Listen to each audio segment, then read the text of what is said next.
নমস্কার বন্ধুরা,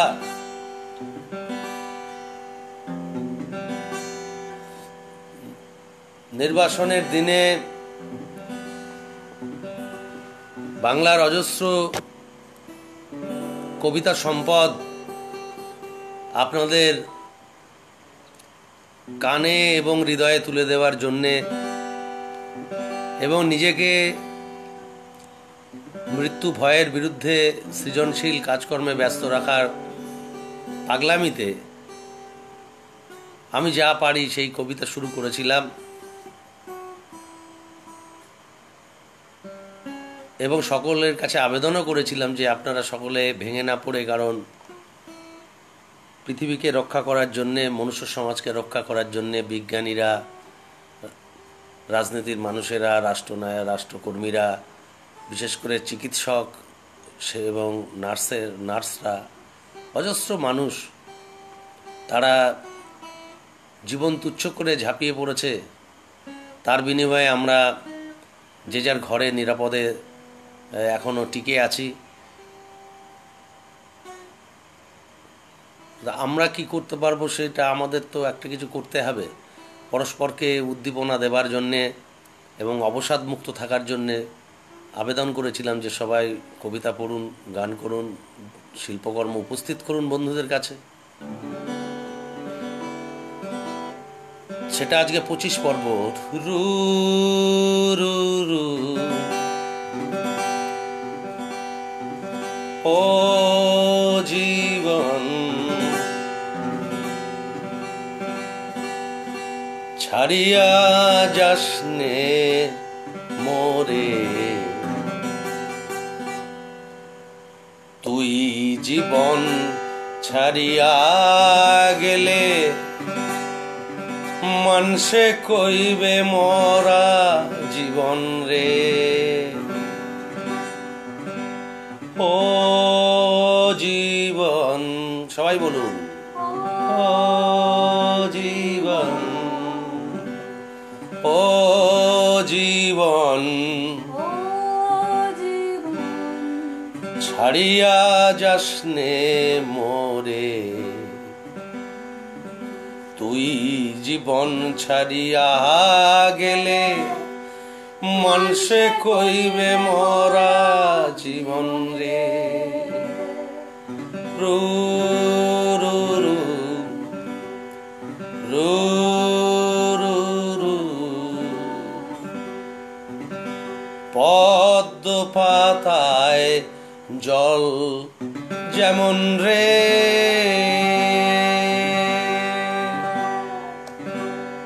ও টলমল টলমল করে, তুই জীবন ছাড়িয়া গেলে মানুষে কইবে মরা জীবন রে। ও জীবন, ও জীবন, ও জীবন, ও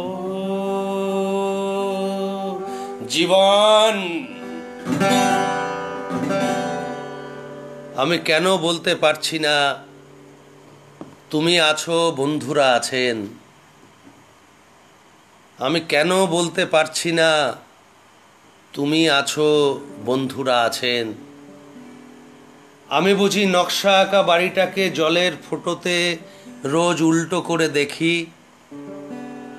আমি প্রত্যেক দেয়ালে এমন আয়না রাখি যাতে নিজেরই মুখের পট অদ্ভুত লাগে। আমি কেন অকস্মাৎ স্ফূর্ত চুম্বন দুহাতে আড়াল করি? আমি কিছু নিতেই পারছি না, বিপরীত অন্য এক কবি কত স্বাভাবিক বলতে পারেন, মাঝে মাঝে স্পষ্ট করে বলা দরকার ঈশ্বর আছেন।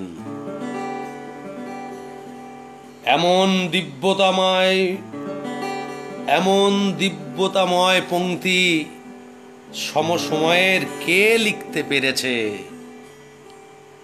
এমন অকুতভয় উচ্চারণ একালের কোহিনূর হীরা যুগের বাতাসে আজও তিনি ভাঙছেন। বালা তুবড়ে যাচ্ছে, তবে আমরা কার কাছে যাব?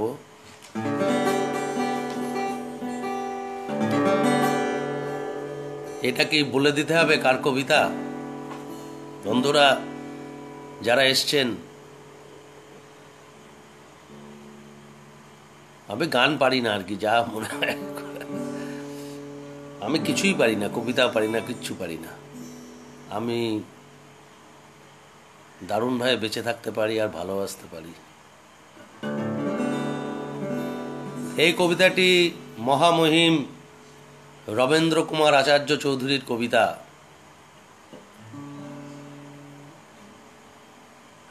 আধুনিক কবিতার কালো পর্বে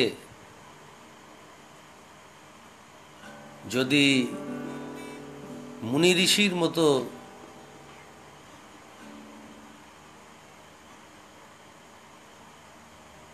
একজন কবিকে বেছে নিতে হয়, যে উনি একজন মুনি, ওই অরণ্যে একজন মুনি থাকেন,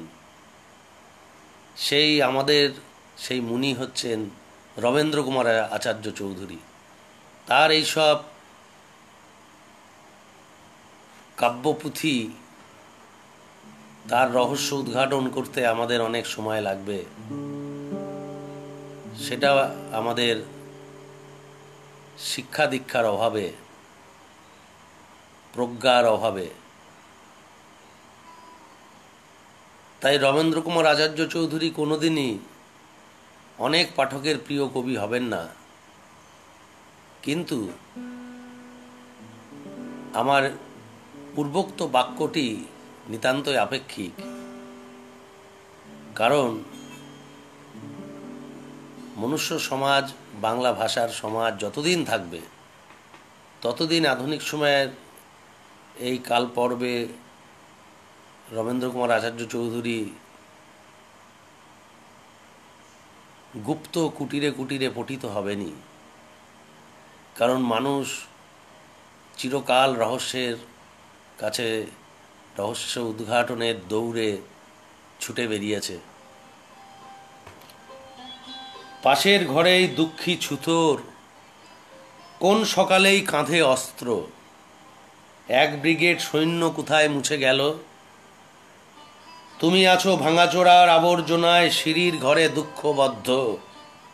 ছুতোর বলে, দাঁড়িয়ে আছো নিজেই গায়ে শেকল পড়ে, বেরিয়ে এসে 10টা গলায় মুক্তি মুক্তি চেঁচিয়ে বলো।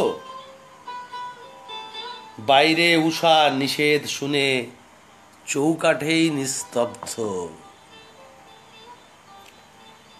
ইচ্ছা করে একা থাকবো না, মিলেমিশে চাঁদ দেখব কোনো এক অজ পাড়া গাঁয়। দল বেঁধে তাড়ি খাবো বটের ছায়ায় বসে, একদিন সরকারের জাদু দেখতে যাব। ময়দানে কুস্তি কিংবা আরো দূরে, দিল্লিতে রামলীলা, হয়তো তামিলনাড়ু, আরো কাছে সারা রাত কীর্তন, পদ্মা পুরাণ, লোকপার্বণ।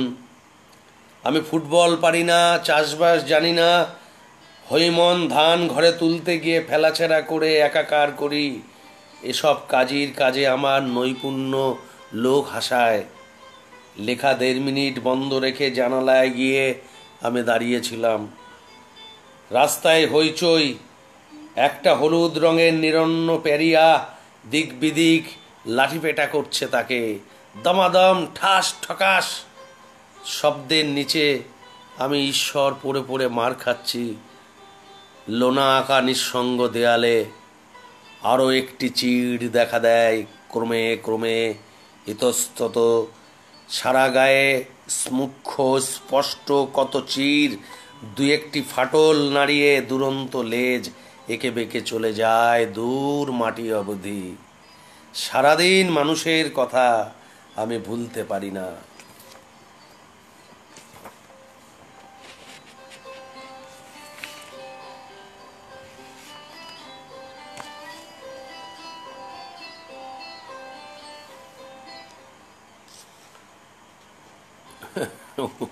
উময় আকার পয় পয় রশ্মি, একটা কবিতার নাম উময় আকার পয় পয় রশ্মি। অর্থাৎ তিনি তন্ত্র তন্ত্র শাস্ত্রে সুপণ্ডিত ছিলেন। এই যে আপনারা সকলেই জানেন যে তন্ত্রে এই সমস্ত আপাত দুর্বোধ্য ধ্বনি ব্যবহৃত হয়, ধ্বনি শক্তি। তাহলে কি উচ্চারণ করবে এটা? আংপি। রুচি নিয়ে ঝগড়া চলে না। তুমি আংপি খেয়েছো? গন্ধের উথাল, জানি বমি করে দাও, তবু যারা জানে তারা খায় তাড়িয়ে তাড়িয়ে। বলে অপূর্ব সুতার, আহা হেরে যায় দর্পবান তাম্বা চূড়া। ঝলঝলে জিওল সেও হেঁটো মুন্ড থাকে, এর কাছে হতমান খাদ্যেশ্বর ভারতী তন্দুরি। এমন বিস্ময় নেই আশ্চর্য রূপে, যেখানে ফরাস আজও ভোজন বিলাসে রাজা। আরবের খলিফারা এর স্বাদ ঝাঁঝ পেলে নাচতেন তাদিন। কোনটি উৎকৃষ্টতর কাব্য, এই আংপি বর্মীদের প্রিয়, না শ্রুতিকীর্তি রোমান্টিক গোলাপ?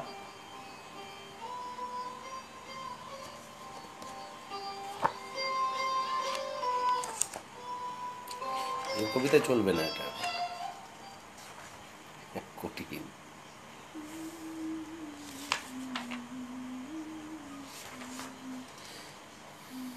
একটি কবিতার দ্বিতীয় অংশ উনি লিখেছেন দ্বিতীয় উল্লাস, ঈশ্বরচন্দ্র বর্ণপরিচয় দ্বিতীয় ভাগ। শুধু ধ্বনিগুলো নিন।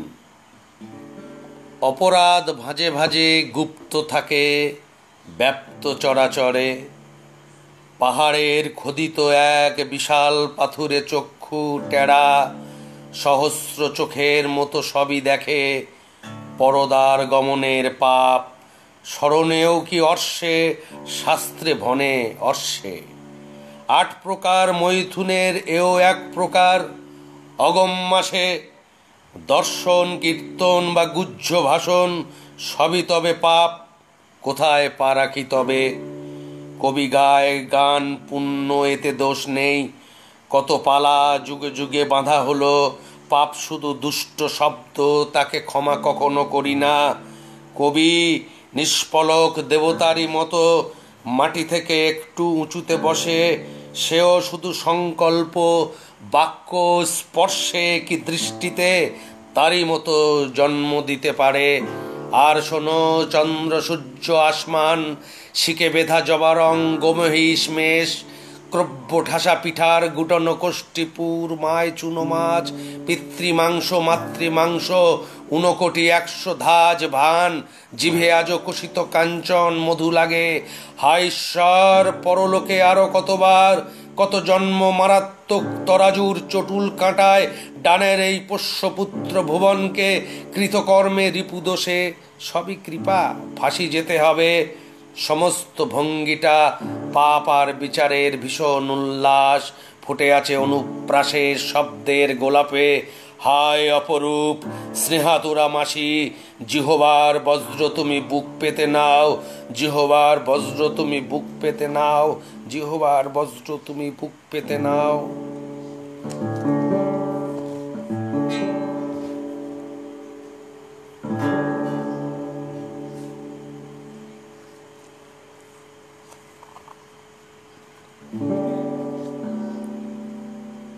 ত্রিপুরার কবি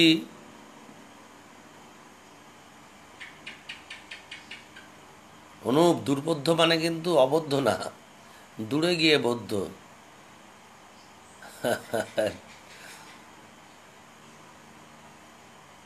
ত্রিপুরার কবি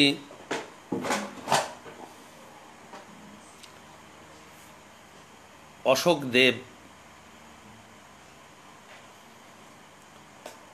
তার কবিতা পড়ব এখন। অশোক দেব,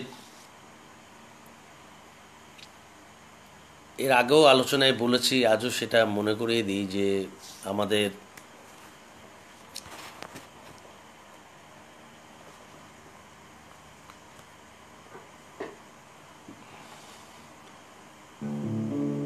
পশ্চিমবঙ্গীয় কবি সমাজ, বিশেষত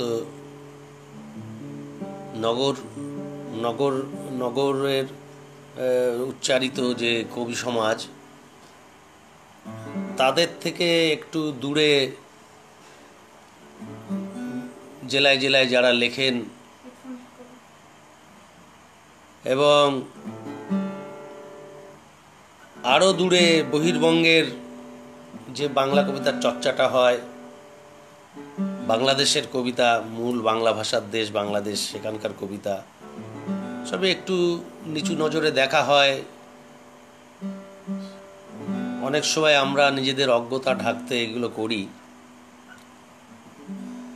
সেই জন্যে আমি আমার সময়ের কবিতা, ৮০ দশকের পরের কবিতা এই একদিনও শোনাইনি, এটার মধ্যে আমি আসিনি। আগের কবিদেরকে শোনাতে শোনাতেই এতগুলো পর্ব হয়ে যাচ্ছে। তবু পশ্চিমবঙ্গের বাইরে যে কবিরা আছেন সেই ক্ষেত্রে কিন্তু দু একটা ব্যতিক্রম হয়েছে। যেমন অশোক দেব আমাদেরই বয়সী, ৯০-এর কবি। আমাদের ৯০-এর কবিরা যারা এখানে মেশামেশি করি, তারা কজন আর অশোক দেবকে বন্ধু বলে মনে করি। অশোক দেবের কয়েকটি কবিতা আজকে শোনাই, কারণ আমার ধারণা যে যারা এই অনুষ্ঠানটা শুনছেন তাদের অনেকের কাছেই অশোক দেব করায়ত্ত নয়। আপনারা অশোক দেবের কবিতা সংগ্রহ করে পড়বেন, যত চারপাশের কবিদের কবিতা পড়বেন তত সমৃদ্ধ হবেন। নতুন কবিতা প্রয়াসীর কাছে এটা তো একটা বড় ব্যাপার। অশোক দেব, শিল্প। কবিতার নাম শিল্প। একজন ভাস্কর তার পাথরের কাছে আসে, পাথর তার ভেতরের অবয়ব খুলে ধরে। রাত্রি গভীর হয়, ছেনি, হাতুড়ি আর নিঃশ্বাসের শব্দ হয় সারা রাত। সকালে ঘর থেকে দুজন ভাস্কর্য বেরিয়ে আসে।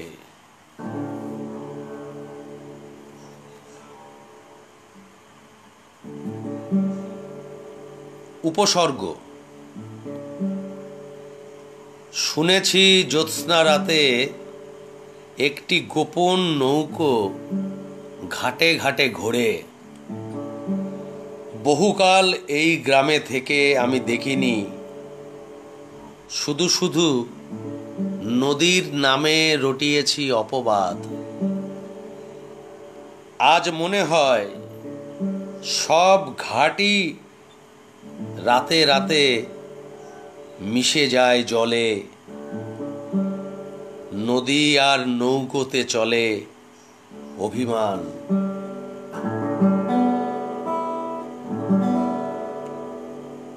গৃহযাপন। ফ্রিজের প্রধান বেদনা তার শীত। দরজা খুলে সামনে দাঁড়ালেই সে তার শীতার্ত রক্ত আলো হিসেবে এগিয়ে দেয়। সারা রাত ধরে সে আমাদের সংসারে এক প্রকার কনকনে কান্না পাচার করে। টেনশন। আজকে কি এখানে আলো বাড়ানো নাই? বিছানার এদিকে আমি, ওইদিকে শুয়ে আছে নিদ্রা। মাঝখানে এক ফালি জাগরণ। এটুকু পেরুতে চলে যায় সারা রাত।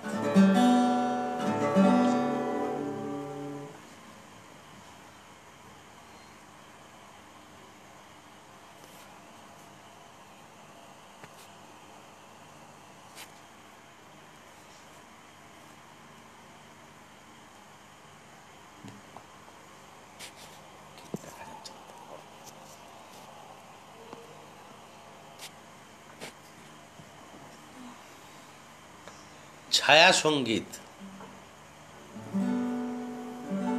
দুপুরের রৌদ্রে দাঁড়ানো আমার ছায়াখানি দেখো, সে গান গাইছে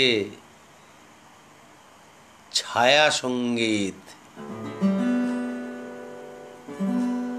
এই গান শুনতে শুনতে রোদেরও ঘুম পেয়ে গেল। অতএব বিকেল এসেছে নেমে হিমেল বাতাসে। এই বিকেলে একটি গান শোনাতে চাই তোমাদের। প্রকৃত ছায়াগুলি নিয়ে এসো।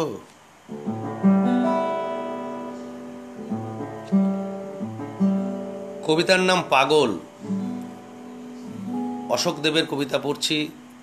ত্রিপুরায় জন্ম অশোক দেবের। ত্রিপুরার 90-এর দশকের গুরুত্বপূর্ণ কবি, বাংলা ভাষার সম্পদ। পাগল।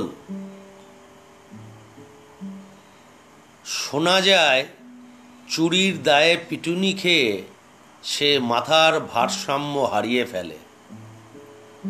তার চুলে জটা দেখা দেয় এবং তার চোখের দৃষ্টি নিঝুম হয়ে পড়ে। বিকেল বেলায় মাঝ রাস্তায় বসে গান গায়, আমার পূজার ফুল ভালোবাসা। তার শরীরের ঢুলুনি দেখতে জমা হয় কিছু চা দোকানের ছেলে। সেই গান শেষ হলে অফিস পাড়ায় ছুটি ঘোষিত হয়। সে তখন পার্কের রেলিংয়ে ঠেস দিয়ে পুরনো বিড়ি ধরায়। তার পায়ের মুদ্রায় এমন আরাম পরিলক্ষিত হয় যে অফিস ফেরতা কেরানিরও বড় ঈর্ষা হয়। এদিক দিয়ে যদি কখনো যান, দেখবেন একটি জটাওয়ালা ছেলে যার মাথার কোনো ভার ও সাম্য নেই।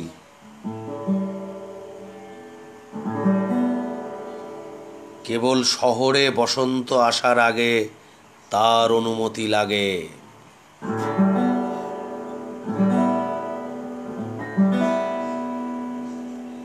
দেহতত্ত্ব। সবসময় বাজালে শেষে বাজানো তত গুরুত্বপূর্ণ হয়। দেহতত্ত্ব। একটি পূর্ণিমা দিলাম তার ছল। সে তার সমূহ জোয়ার নিয়ে ততক্ষণ দাঁড়িয়ে রইল একটি গানের আড়ালে।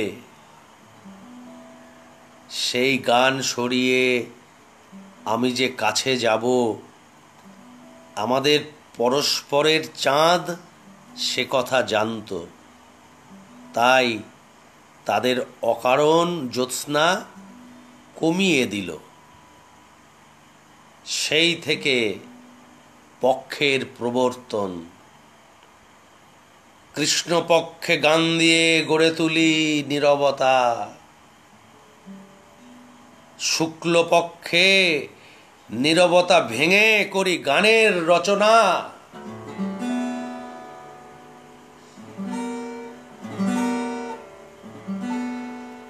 শুভ্রাদি। প্রথম বাস্তব থেকে উঠে এসেছে স্নান। শুভ্রাদি ডুব দিলে বায়ু বন্ধ হয়ে যায়, ভেসে উঠলেই হেসে ওঠে পুকুর। জানালার ডানার নিচে চুপচাপ বসে আছে তখন আমার বয়স। বয়সের আয়োজনে খাটো হয়ে যাচ্ছে প্যান্ট। এখন ভীষণ কম্পিউটার, মাউস হাতে বেড়ালের সন্তর্পণ আয়ত্ত করে বয়সের ভাবিকাল। স্নানের মতো গহীন পুকুর নেই বলে শুভ্রাদিরা বাথরুমে যায়, তাদের সুইসাইড নোট থাকে আধুনিক ফ্লপির ভিতর।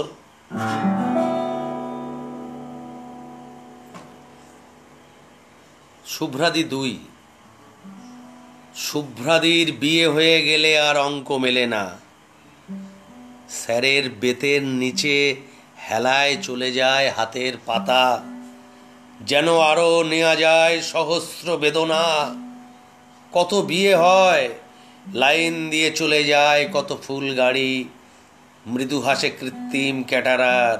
কই একটিও মন মরা কিশোর দেখি না।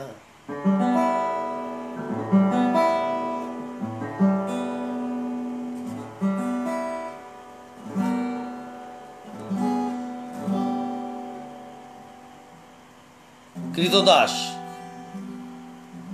যেদিন অঞ্জলি ভরে জোনাকি দিয়েছ, যেদিন পুঁতেছ এই মায়াবী সেগুন, সেদিন হতেই আমি বর্ণান্ধ হলাম। তোমার গায়ের রং হয়ে গেল রাত, তাতেই ডুবেছে সূর্য সেই কবেকার। ভোরের সঙ্গীত আসে না সকাল। এই যে জোনাক ব্যাধি আমার একার, তোমার কিছুই কি নেই সন্ধ্যার বিষাদ। একাকী বাড়ছে সেই সেগুনের গাছ, সকল গাছেরা তাকে ঘিরে ঘিরে নাচে। এইভাবে বেড়ে ওঠে নাচের জঙ্গল, সেখানে পাখিরা শেখে ভোরের সঙ্গীত।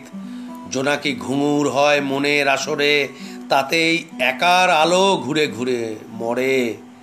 তোমাকে স্মরণ করি আকাশের নামে, একবার এসো তুমি আমার পশ্চিমে। মন্ত্রপুত আলো নিয়ে উঠছে জোনাকি, সন্ধ্যার শিশিরে ডোবে তোমার সেগুন। এই ভ্রমে রক্ষা করো, ফিরে দাও শ্বাস, তোমাকে বন্দনা করি আমি কৃতদাস।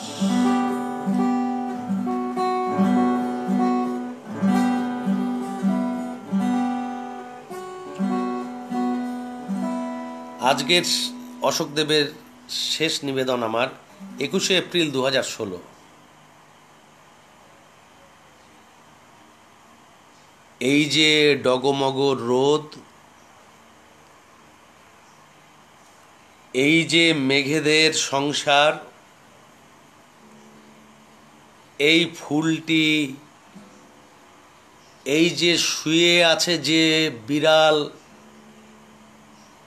এই যে পুরনো চটি, ভুল অবসাদ, সবই সত্য, সামান্য মিথ্যা মাখানো। এই যে জন্মান্ধ পথে পথে ফেরি করে গান, এই যে আকাশের দিকে কে যেন উড়িয়ে দিল সন্তাপ, এই যে আমাকে একা পেয়ে বারবার কে যেন চাকু মারছে বুকে, সবই মিথ্যা, সামান্য সত্য মাখানো।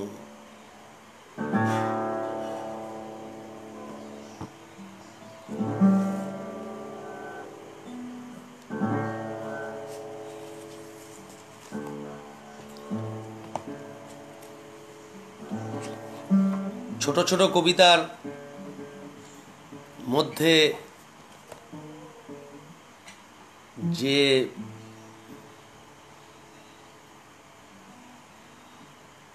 জগৎ বারবার সমে ফেরে,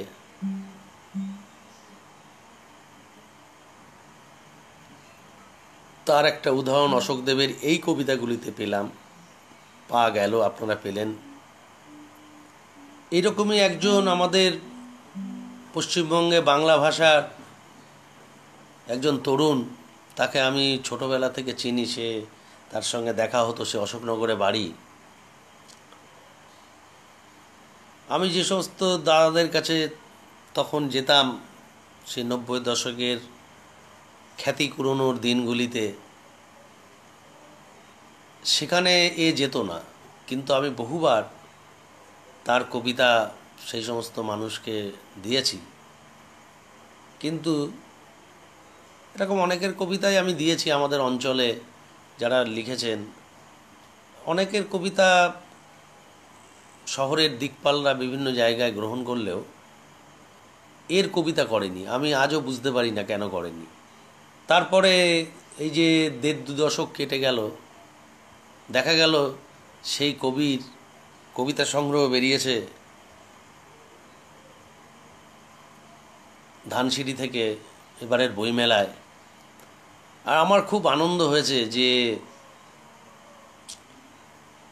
একজন কবি সে ২-১ জন মাতব্বরের অবহেলায় ফুরিয়ে যায় না, কারণ তার ভেতর থেকে সেই জিনিসগুলো আসতেই থাকে। কি আশ্চর্য এই কবি এখন তরুণ প্রজন্মের যারা নতুন লিখতে এসছে তাদের কাছে খুবই জনপ্রিয়। তা ও কেমন দাদা, এইসব কাব্য বিশারদরা কেমন আমি তো বুঝি না। এত বড় বড় কাব্য বিশারদ নিজের কবিতা ছাড়া আর কিছুই বোঝে না। আসলে কি হয় যে খারাপ মানুষ যারা, তারা খারাপ, ভালো কবি হলেও খারাপ মানুষই থাকে। এই করোনা এসে আমাদের দেখেছেন কি করেছে। বাবুল বাসার একটি আলোচনায় বলছিলেন সব সাহিত্যিকদের, আলোকপ্রাপ্ত সাহিত্যিকদের কাছে জিজ্ঞেস করা হচ্ছে করোনার মধ্যে কি করছেন, কি নতুন লেখার কথা ভাবছেন। সব কারখানা তো ধান কম গম কলের মতন আর কি। মানে করোনা এসছে, গমের মতন দুটো ফেলে দিল, ওদিক দিয়ে আটা বেরিয়ে গেল। এরকম সমস্ত আমাদের ওই যারা সারাক্ষণ আর কি লেখার গর্ভ নিয়ে থাকে, তা এরকম বলেছে সবাই নানা রকম কথা। আবুল বাশার একটি আশ্চর্য কথা বলেছেন যে এই যে আমি ভাবছি কিছুদিন ধরে যে এই করোনা এসে ধনী দরিদ্রের যে সংজ্ঞা প্রচলিত, সেই তার যে তার ভিত্তিটাকেই নষ্ট করে দিয়েছে, ভেঙে চুরে গুড়িয়ে দিয়েছে। এখন কাকে আপনি ধনী বলবেন, কাকে দরিদ্র বলবেন? যে ৩০০ কিলোমিটার হেঁটে, ৩,০০০ কিলোমিটার হেঁটে নিরন্ন শ্রমিক মানুষেরা তারা মোকাবিলা করতে পারছে, আবার খুব উচ্চমানের জীবনযাপনে আছে এই সমস্ত মানুষেরা, তারা অনেকেই তাদের অন্য কিছুর অভাব নেই, কিন্তু একটা ততটা মানে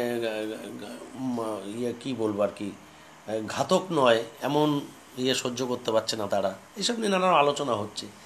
তা এখন কিন্তু সবাই একটা সমান জায়গায় চলে এসছে যে আমরা জানি না যে আমাদের এই করোনার হাত থেকে মুক্তি পেলেও পরবর্তী যে করোনার বদলে হরণার পর মরণা, এ তো চলতেই থাকবে। নতুন একটা পর্বে মানুষের সমাজ ঢুকে গেল, সেইখানটাতে কিন্তু এই তো চলবেই। তাহলে সারা এই যে বিপুল যে মানব শোষণের ব্যবসা সারা পৃথিবী জুড়ে, ধনী দরিদ্র এই যে নানা শ্রেণীতে মানুষ রয়েছে, এর মূলটা কি?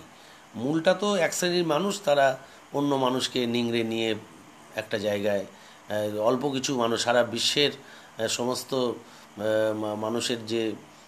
মানুষের সভ্যতার যে সম্পদ শক্তি, সেটা অল্প কিছু মানুষের হাতে, মুষ্টিমেয় কয়েকজনের হাতে। এই নিয়ে তো কাগজে লেখালেখি হয়, সকলে আমরা জানি কিন্তু এবং ভুলে থাকি, কারণ আমাদেরকে যে কোনোভাবে যে কোনো আপোষের মধ্যে দিয়ে দুমুঠো জোগাড় করতে হয়। কিন্তু কিছু মানুষ তো এগুলো মানে না, তারা বাইরে থাকে, করে, তারা জঙ্গলে বন্দুক জাগে, এই সমস্ত চলে। আজকে কিন্তু পৃথিবীটাকে তছনছ করেছে যারা, তারা সেই কিন্তু ওই মুষ্টিমেয় কয়েকটা লোকই। ওরা সাধারণ মানুষ এবং প্রকৃতি একইভাবে লাঞ্ছিত এবং লুণ্ঠিত ওই অল্প কয়েকজনের হাতে।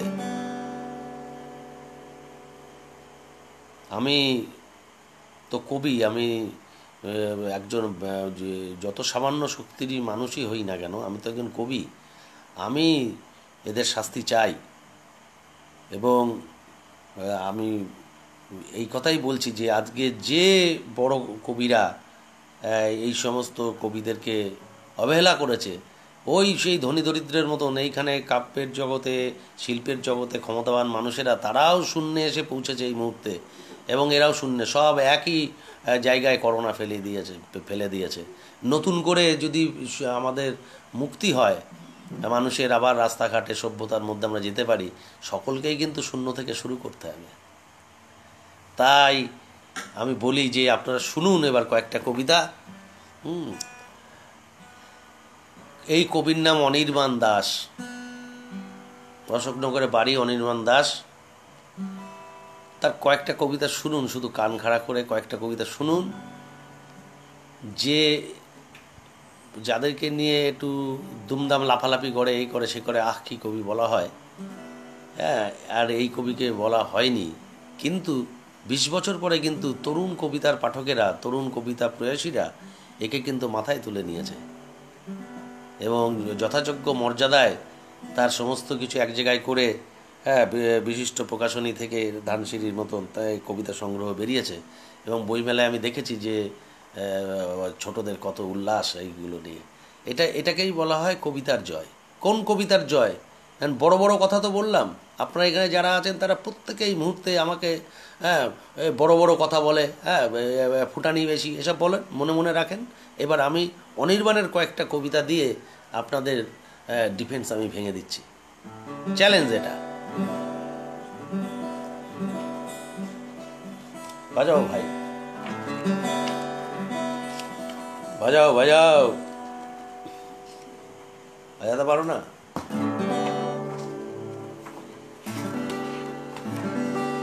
জন্মিলে মরিতে হবে জানে তো সবাই,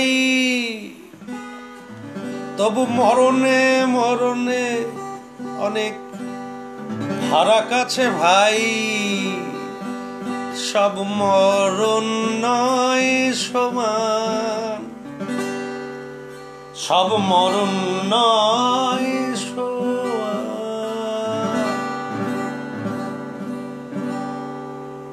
সব মরণ নয় সমান।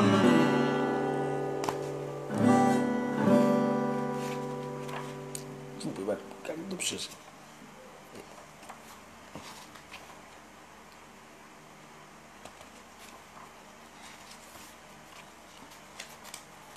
কবি অনির্বাণ দাস, কবিতার নাম ড্রয়িং।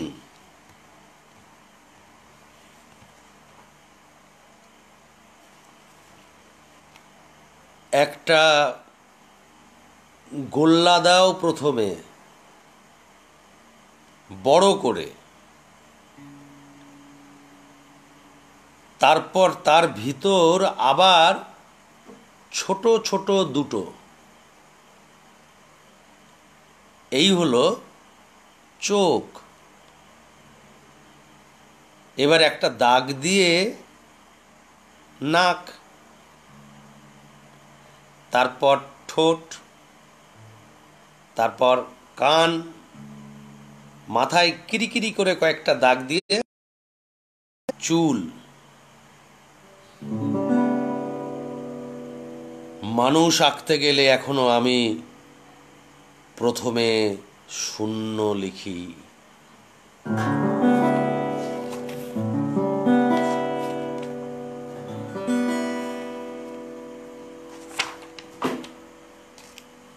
গার্হস্থ্য,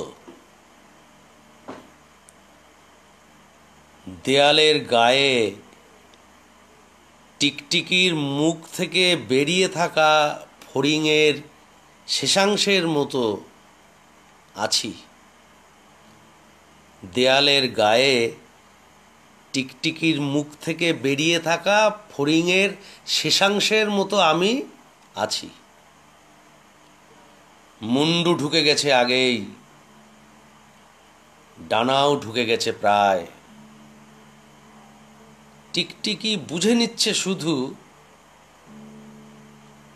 আমার আর কতটুকু ছটফট করা বাকি। কবিতার নাম অর্থনৈতিক। এই কবিতাগুলোর নামও কিন্তু কবিতার ক্ষেত্রে আমরা যখন একটা নানা কবিতায় অনেক সময় একটুখানি আলগোছের নামটা দিই, আলগোছেই নামটা কবিতার সঙ্গে থাকে, কিন্তু এই কবিতাগুলোর ক্ষেত্রে নাম খুব গুরুত্বপূর্ণ। এটা নামটাকেই ধরা যেতে পারে যে মূল বিন্দু আর কি।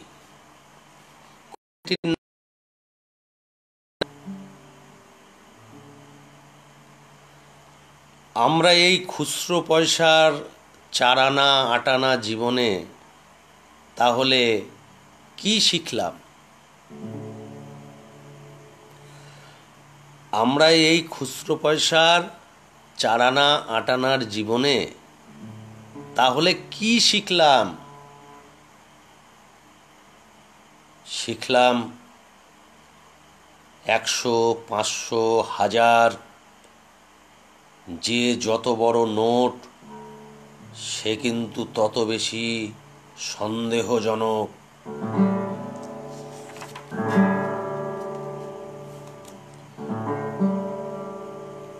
এক্সপ্রেস, অপূর্ব কবিতা। আমার একটা, আমি প্রেম শব্দটা বলি না, ভালোবাসা বলি। ভালোবাসার কবিতার একটা সংকলন করার ইচ্ছে আছে। নানা রঙের ভালোবাসা, ওই শুধু নরনারীর একটা চুক্তি এই সমাজ ব্যবস্থার মধ্যে, ওগো তুই এই করবি তুই ওই করবি, তাহলে ওই সেই সব না। নানা রঙের ভালোবাসা, নানা রকমের মানুষের। তো এই একটা কি অপূর্ব ভালোবাসার কবিতা। কবিতার নাম এক্সপ্রেস। ট্রেনের যেটা হয় লোকাল এক্সপ্রেস, এক্সপ্রেস। ভিতরে ঘুমিয়ে থাকে কেউ, কেউ কেউ জেগে বসে থাকে জানালার পাশে, অনেকে আবার সুটকেস পাহারা দেয়। ভিতরে ঘুমিয়ে থাকে কেউ,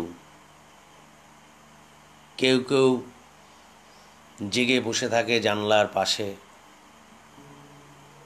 অনেকে আবার সুটকেস পাহারা দেয়। দুঃখ কিন্তু সব স্টেশনে থামে না। দুঃখ এক ধরনের দূর পাল্লা ট্রেন।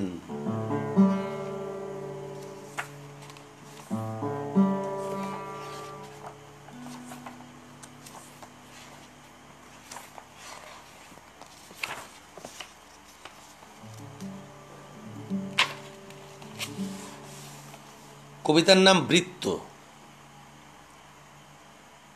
জীবনের এই অর্ধেকটুকু দিয়ে বুঝেছি তুমি আমার কেউ নও।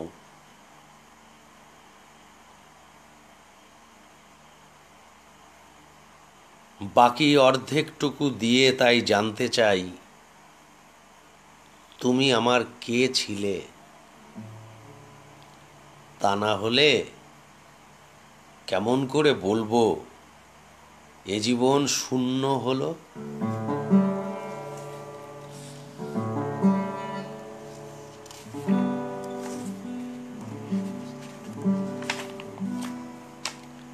কথা বলা পুতুল। আপনারা নিশ্চয়ই দেখেছেন যে এরকম এরকমভাবে ইয়ে করে খেলানো হয়। পেছনে যে মানুষটা থাকেন তারই সে তিনিই কথা বলেন, মনে হয় পুতুলটা কথা বলছে। এটা একটা পরিচিত, দেখা যায় এটা একটা স্বরক্ষেপণের শিল্প। কিন্তু এইখানে কথা বলা পুতুল, মানে একটা পুতুল সামনে রয়েছে, আপনি দেখতে পাচ্ছেন, সে যে কথাটা বলছে আসলে সে বলে না, অন্য একজন বলে। এই ছবিটা মাথায় রেখে কবিতাটা শুনুন। এই যে আমি কথা বলছি, কথাটা কিন্তু আমার নয়। এই যে আমি হাসছি, হাসিটা কিন্তু আমার নয়। এই যে আমি গাইছি, কাঁদছি, হেঁচকি তুলছি, সবই আরেকজনের। সেই আরেকজন আপনি। আপনার ধন্যি ধন্যি পড়ে যায়, হাততালির উচ্ছ্বাসে গম গম করে ওঠে প্রেক্ষাগৃহ। যখন আপনার কণ্ঠে আমি কথা বলি, আপনার হাসিটা হেসে দিই, আপনি ঠিক যেমন যেমন চান তেমন তেমন করে নড়ে ওঠে আমার প্লাস্টিকের ঠোঁট, আর ভরে ভরে ওঠে আপনার পকেট ধনধান্যে। আপনি হাসি মুখে টিভি চ্যানেলকে বলেন, এর নাম স্বরক্ষেপণ। আর আমি তখন আপনারই কোলে নীরব হয়ে থাকি। এই নীরবতাটুকুই আমার, এই নীরবতাটুকুই আমার। পাল্টা স্বরক্ষেপণ অসম্ভব জেনেও কেন যে আমার নীরবতাকে আপনি প্রতিটি দৃশ্যে শুধু শুধু ভয় পাচ্ছেন?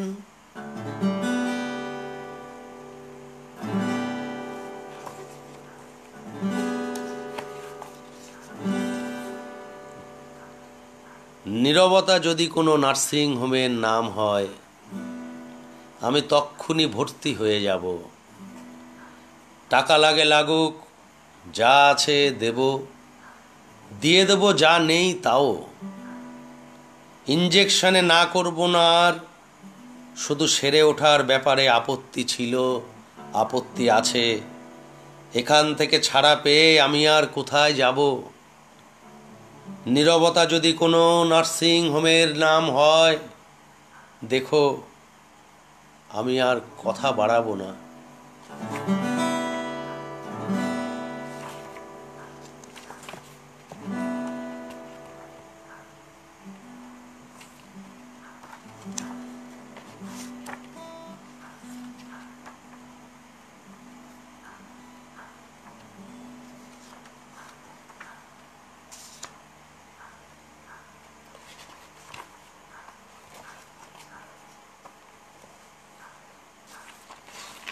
আর একটি কবিতা পড়ব ওর আমি। আপনারা যারা পছন্দ হলো ওর কবিতা কিনবেন।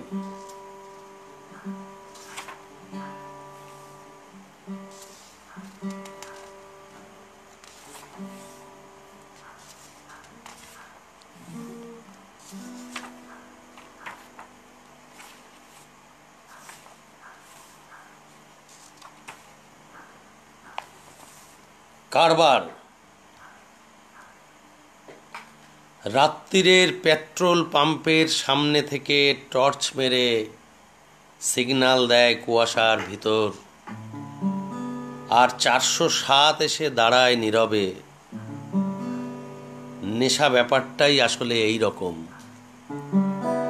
কবে কি হবে, কখন হবে, জানে যার জানার।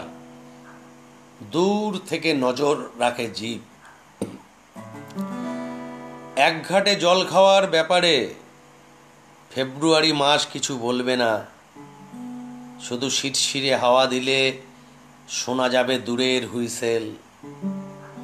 যে বেশি জাবর কাটে তাকে বলে মন। হাম্বা বলতেও ভুলে যায় এক একটা রাতে। হয়তো বোঝে, হয়তো বোঝে না। তাকে পাচার করতেই আমি এখানে এসেছি। বাঘের বিজনেস পরের বার করব।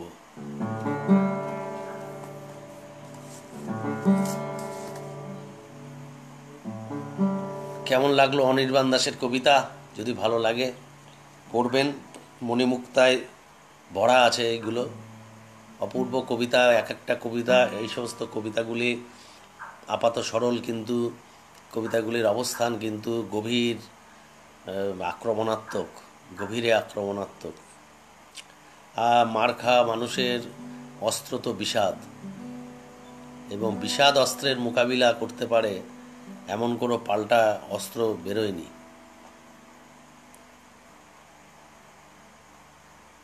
আমি আরেকজন অদ্ভুত কবির কবিতা পড়ব। সেই কবির নাম জলধি হালদার। আমি তো বনগাঁয় থাকি, সীমান্ত শহরে বনগাঁয় থাকি। বনগাঁয় সাহিত্যের একটা উন্নত পরিবেশ আছে, আপনারা সকলেই হয়তো জানেন। খুব উচ্চমানের পত্রপত্রিকা, অনেক লেখক, স্বপন চক্রবর্তী, মলয় গোস্বামীরা আছেন। নতুন প্রজন্মেরও অনেক ছেলে মেয়ে পত্রপত্রিকা কেনে করছেন, তাদের মতন করে লেখালেখি করছেন। এটা একটা বনগাঁয় আমি দেখেছি যে খুবই আছে। বড় হওয়ার পরে মানে জীবনের বিপাক মানে 35-36 এই সমস্ত বয়স কবিতা অবলম্বনে বেঁচে থাকার পরে যখন সর্বনাশ চারদিক থেকে ঘিরে ধরেছে, তারপরে আমার মেয়ে এলো পৃথিবীতে, এইসব কারণে আমাকে অন্যের জন্যে ছুটোছুটি করতে হলো, নগরে কাজ খুঁজতে হলো। লেখালেখির পরিচিতি যেগুলোতে আছে, আমার যেহেতু স্কুল কলেজের সার্টিফিকেট, আমি পড়াশুনো করতে করতে ছেড়ে দিয়েছিলাম এইসব লেখালেখির ফেরে পড়ে। প্রচুর লিখেছি সেই সময়, শুধু লিখে বেঁচে থাকা যায় কিনা চেষ্টা করেছি, কিন্তু সকলে তো পায় না, সার্থকতা পায়নি। তারপরে আমাকে একটা কাজের মধ্যে ঢুকতে হয় প্রকাশনা জগতের, এবং তাদের কাছে একটা বড় ঋণ রয়ে গেছে যে তা সেইখান থেকে আমার সংসারের অন্নটা আসে। হ্যাঁ, আমার কোনো এইভাবে ভাবে জীবনটা কেটে যাচ্ছে, জীবনটা নিয়ে আমার কোনো অসন্তোষ নেই। তা সেই কারণেই আমি বনগ্রামের যে বড় বনগার যে মানে উচ্চমানের সাংস্কৃতিক সমাজ, সেই জায়গায় তাদেরকে নিয়ে আমার অনেক রকম লেখালেখির শুরুতে অনেক রকম অভিমান ছিল। এখনও মানে আমাকে এরা অতটা কেউ পছন্দ করে না, কিন্তু আমার মনটা এখন পাল্টে গেছে। আমি এখন এদের পছন্দ করি। আমি বুঝি যে আমি যেখানেই যাই না কেন, এই যে বনগাঁটা, আমি বনগাঁর সন্তান, এই একটা সীমান্ত, একটা কাঁটাতার, এবং বাংলাদেশ থেকে আসা আমাদের পূর্বপুরুষেরা এই যে একটা অমীমাংসিত একটা যন্ত্রণা, একটা বিষাদ এই কাঁটাতারকে কেন্দ্র করে রয়ে গেছে। হ্যাঁ, এইটাকে নিয়েই আমার লেখালেখির অনেক কিছু, আমি যেটুকু লিখতে পারি এইগুলো নিয়ে লিখেছি। আমার যাবতীয় গদ্যে এই বনগ্রাম তার 4-5টা রয়েছে। হ্যাঁ, সমস্ত কিছুই রয়েছে। ফলে দেখা যায় যে এইখানকার এইটা ছাড়া আমার কি কোনো অস্তিত্বও নেই। তা মানুষের তো অধিকার আছে আমাকে ভালো না বাসার। এখন তো আগের মতন নেই। আমি এখন, আমার মন অনেক মায়ায় ভরে গেছে। তা জলধি হালদার, কবি জলধি হালদারকে আমি দেখেছি, উনি খুবই একটা আমাকে, উনি আমার সঙ্গে কোনো সময় কষ্ট দেননি, ভালো, তার সঙ্গে কম কথা হয়েছে। জলধি হালদারের যে বিশেষ কারণে বলা আর কি, আজকে একটু বেশি সময় নিতে পারছি কারণ 9টার সময় আমাদের কবিতা আশ্রমের কেউ নেই মনে হয়। সেই 25 পর্বে একটু কথা বলতেও ইচ্ছে করছে। আমি পড়বো এবার জলধি হালদারের কবিতা। জলধি হালদার হচ্ছে আমাদের বাংলা ভাষার একজন বিরল কবি। কবিতা তো কবি জীবন থেকে, কবির যাপন থেকে উঠে আসে। যারা বানিয়ে লেখে তারা বানিয়ে লেখে, সে কুমোর পড়ার গরুর গাড়িদের নিয়ে আমার কোনো বক্তব্য নেই, সেটা আলাদা। কিন্তু মূলত যারা ঠিক কবিতা যাপন করেন এবং কবিতা লেখেন, তা সেই কারণে জলধি হালদার নাবিক কবি বলা হয় তাকে। কারণ উনি সমাজ চেতনার কবিতা লিখেছেন, বিদ্রোহের কবিতা লিখেছেন, সমাজের বৈষম্য নিয়ে তিনি সবসময় আলোড়িত। এবং আমাদের এখানে যে কবিতার ধারাটা সুকান্ত, বীরেন্দ্র চট্টোপাধ্যায় হয়ে এসছে, এই এই ঘরানারই তিনি একজন, মানে আমাদের 70 দশকের শেষ 70-এর বলবো প্রতিনিধি। তা উনি ওই নগরের চারপাশে যান টাননি বেশি একটা, এবং তার জীবন তাকে নিয়ে সারা পৃথিবী ঘুরিয়েছে। যেমন অনেকটা অতীন বন্দ্যোপাধ্যায় যেমন ছিলেন। অতীন বন্দ্যোপাধ্যায় যদিও পড়াশুনো করে দেখেছি তার অধিকাংশ সাহিত্যটাই মধ্যে এটা রয়েছে, সমুদ্র জীবনটা, নাবিক জীবনটা, কিন্তু তিনি কিন্তু কয়েক বছর, 3-4 বছর 5 বছর এরকম ওটা করেছিলেন। কিন্তু জলধি হালদার কিন্তু একটা বড় সময়, এই অবসর নেওয়ার আগে অবধি তিনি পড়েছেন, এবং পরবর্তীকালে ওনার কবিতায় যেই চলে এলো, ওনার ঠিক এই বইটা আমার কাছে রয়েছে, এটা গাংচিলের বই, নোনা জলের কবিতা, এটা আমি কিনেছিলাম। আর তো ঠিক এই যে ওনার কবিতাগুলো লিখতে লিখতে লিখতে যেই সমুদ্রতান্ত্রিক বলে একটি কাব্যগ্রন্থ ওনার বেরোলো এই পরিণত বয়সে এসে, সঙ্গে সঙ্গে কিন্তু তার নিজেরও একটা বড় একটা উত্তরণ হলো, এবং বাংলা কবিতার যে ইতিহাস, সেই ইতিহাসে একটা নাবিক জীবনের কবিতা ঢুকে গেল, সমুদ্রতান্ত্রিক অপূর্ব কবিতা। আপনার কাব্যগ্রন্থ আপনারা পড়বেন, এই কাব্যগ্রন্থকে তো মাথায় তুলে নেওয়া উচিত ছিল, চিহ্নিত করা উচিত ছিল। সুধীর চক্রবর্তী লিখেছিলেন, এনাকে অনেক বেশি সম্মান দেওয়া উচিত ছিল। হ্যাঁ, তা কত কিছুই তো উচিত হয়। তা জলধি হালদারের এই বইটাতেও নোনা জলের কবিতা এখানে রয়েছে। দেখেন, একজন কবি, বাংলা ভাষার একজন কবি, তার কবিতার মধ্যে সমুদ্র মিশেছিল, কিন্তু এই প্রায় সম্পূর্ণ এই দুটো বই, সমুদ্রতান্ত্রিক এবং এইটা, দুটি পূর্ণাঙ্গ কাব্যগ্রন্থ। সেটা নাবিক জীবনের অনেক পরিভাষা এর মধ্যে উঠে এসেছে। এবং মানে নাবিক যে ওই অনন্ত জল যে বিষাদ দেয়, যে কামনা তাড়িত করে, গৃহের জন্যে, গৃহে বাড়ি ফেরার জন্য যে মায়া দেয়, সব মিলে একটা প্রথম শ্রেণীর কবির অন্তরটাকে যে মথিত করেছে, যে মন্থন হয়েছে তার মধ্যে, সেই মন্থন থেকে উঠে এসছে এই সমস্ত কবিতা, যার কোনো পূর্বাপর বাংলা কবিতায় নেই। আজকে 25তম পর্বে এই সম্পূর্ণ নানা অন্য রসের কয়েকজন কবির কবিতা বলতে পারলাম, আমার মনটা ভালো লাগছে। জলধি হালদারের কবিতা,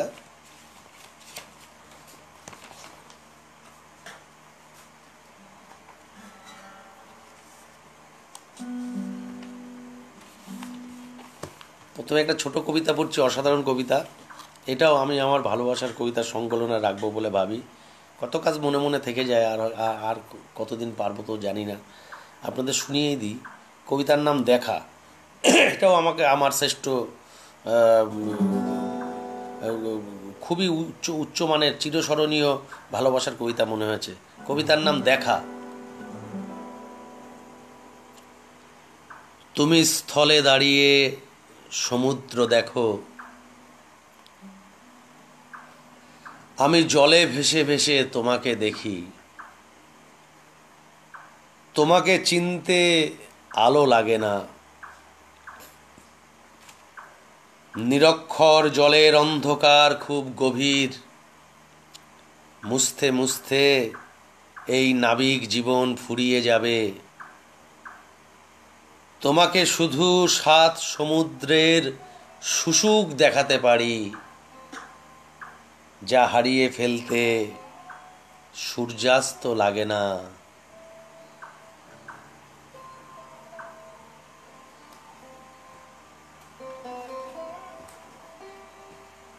আহা, এই বাজনাটার সঙ্গে আরেকবার পড়ি, জোরে জোরে হয় না?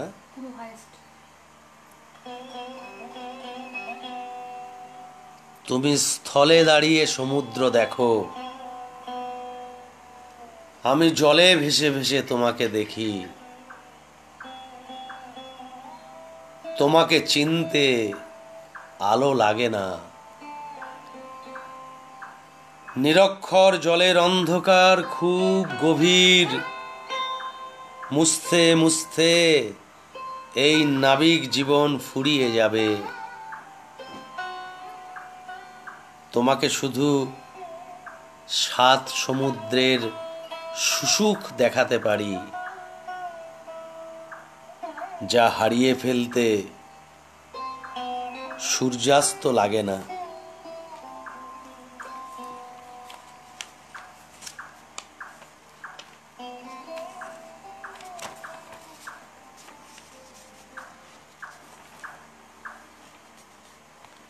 বাড়ি জানে, একদিন মাঝ দরিয়া থেকে বাড়ি দেখতে পাই। উঁচু স্যামসান পোস্ট, এলোমেলো নোনা বাতাস, একঘেয়েমি ও জলের ঝাপট সরিয়ে চমকে ওঠা। বাড়ি, জল থেকে ডিঙি মেরে দেখি হিমসাগর আমগাছটির আড়ালে পৃথিবীর সমস্ত অভিকর্ষের ব্যাখ্যা নিয়ে চুপ। শুধু বাড়ি, আর কিছু নেই। বাড়িটির ওপর রাত না দিন পড়ে আছে বুঝতে পারি না, একটা কুয়াশার ঝিম। এই নিরন্তর জলবাসে নক্ষত্র সমূহের আলো যেদিন তীর ছোড়ে, দেখতে পাই প্রলয় তুল্য স্তনের একটি মেয়ে আমার জন্যে সোয়েটার বুনছে। যাকে ছুতে গেলেই চাঁদের ডোরা কাটা নদী। অনন্তের নীল আমাকে ফেলে দেয় জলের ওপর, চারপাশে ছড়িয়ে যায় ফেনা। বাড়ি জানে নাবিকেরা সমুদ্রে সুন্দর,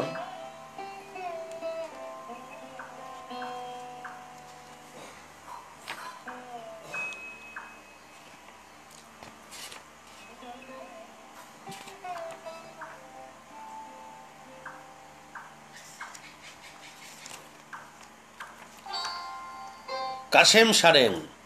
কাশেম একটা নাম, আর সারেং, কাশেম সারেং। এই সামুদ্রিক শূন্যতার ভেতর আমি আর কাশেম সারেং একসঙ্গে মদ খাই। মদের গেলাসে ভাসে নোনা জল, চিপিংয়ের টুকরো।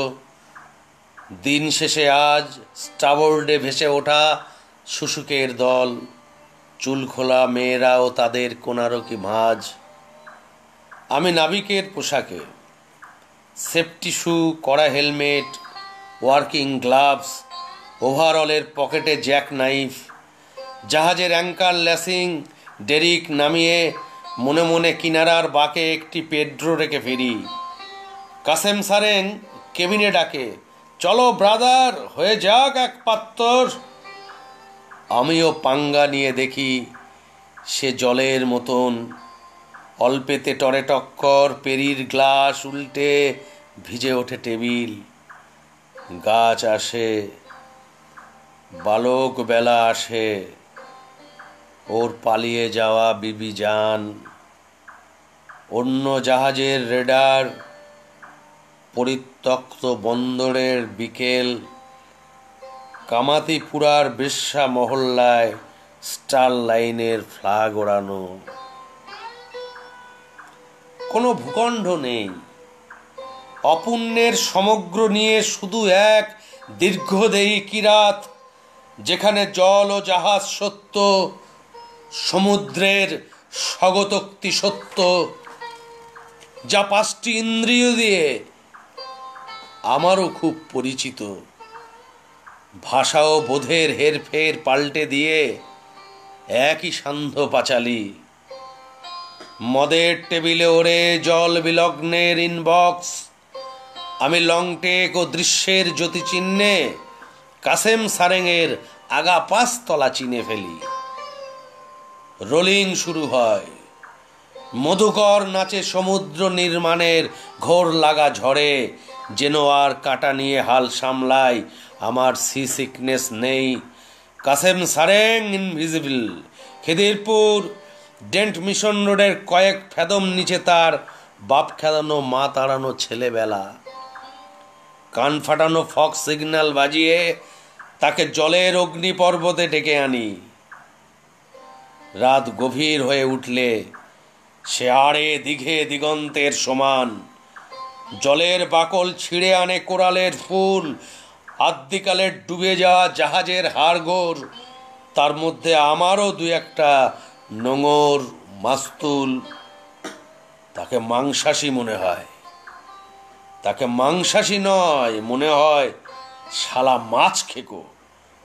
পুরনো হারপুন ছুঁড়ে হয়তো বেটা তিমিও খেয়েছে। গভীর সমুদ্রে আমি তখন নুন।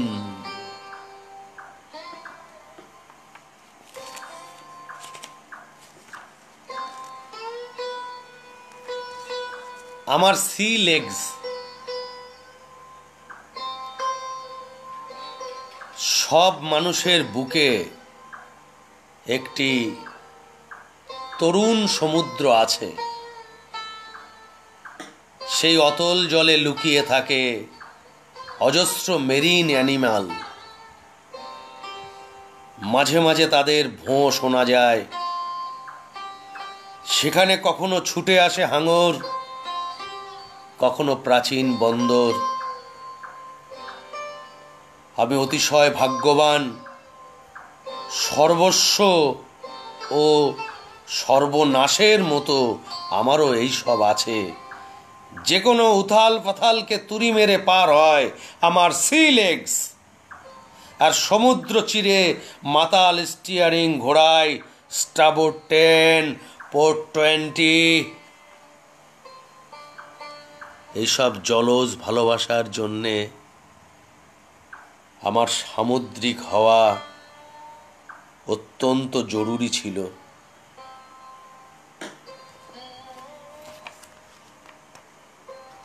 সব কবিতা পড়তে ইচ্ছে করে, কিন্তু আপাতত জলধি হালদারের, আমার সৌভাগ্য তিনি আমাকে চেনেন, ছোটবেলা থেকে বড় হতে দেখেছেন। জলধি হালদারের শেষ কবিতা আমার আজকের চয়নে, এই পর্বের 25 পর্বের শেষ কবিতা, শেষ হয়েও শেষ হবে না এমন কবিতা, আন্দামান জানে। আমি কোনোদিন জারোয়া দেখতে যাইনি। কেন যাইনি আর কেউ না জানুক, আন্দামান জানে। এমভি আকবর জাহাজে সমুদ্রে ভেজা আমি একজন এলেবেলে লোক। আমাকে কুক দিয়ে ডাকে থই থই জীবন মাখানো হরিণ রঙের এক নির্জন লগ হাউস।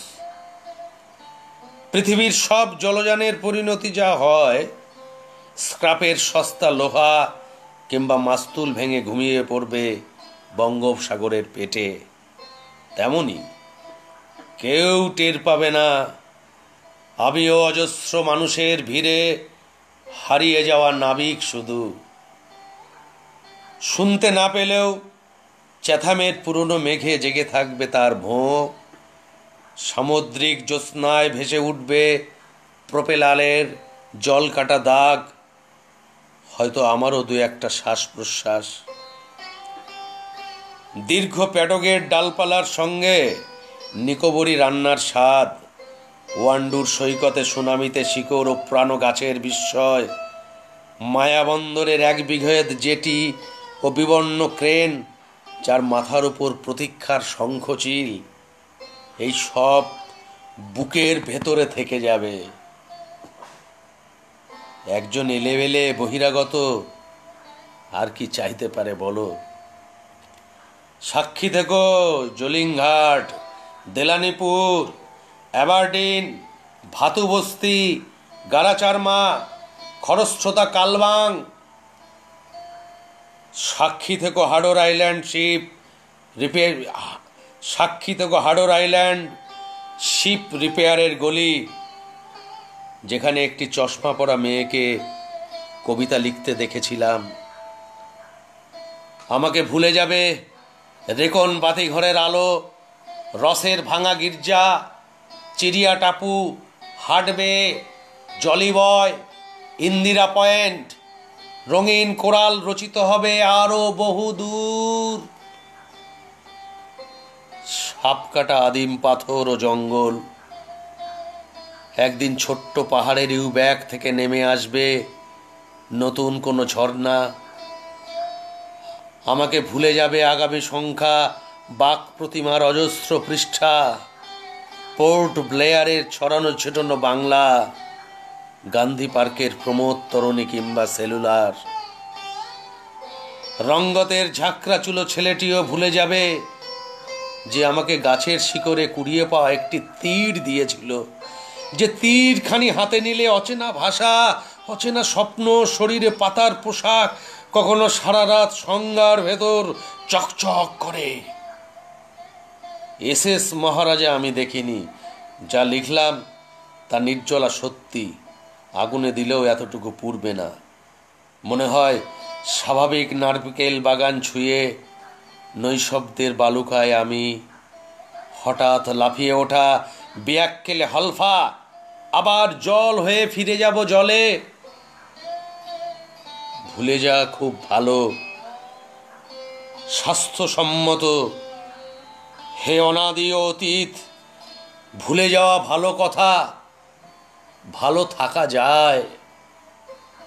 আরো সব কিছু বলতে গেলে অনেক ঢেউ, অনেক লবণ, আমি কোনোদিন জারোয়া দেখব না, আমি কোনোদিন জারোয়া দেখব না। কেন দেখব না? আন্দামান জানে।